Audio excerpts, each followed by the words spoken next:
जंगल में ये आवाज आपकी जान भी ले सकती है। जो सुनाई दे तो तुरंत भाग जाना। नंबर 3, सबसे पहले अगर आप जंगल में किसी तालाब के आसपास हो और आपको ये आवाज सुनाई दे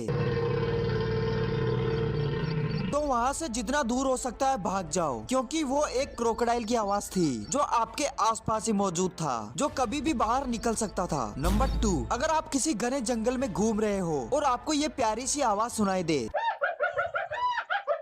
तो तुरंत वहाँ किसी पेड़ पर चढ़ जाओ। और हाँ, इसे इंसानों की आवाज समझने की गलती बिल्कुल मत करना, नहीं तो वो आपकी आखिरी गलती होगी, क्योंकि वो एक हाइनास के ग्रुप की आवाज थी जो कि एक दूसरे से बोल रहे हैं कि उनका अगला शिकार यानी कि तुम उन्हें मिल चुके हो। नंबर 1, फाइनली इस आवाज को सुनने के बाद तो आपका जिया करने लगेगा।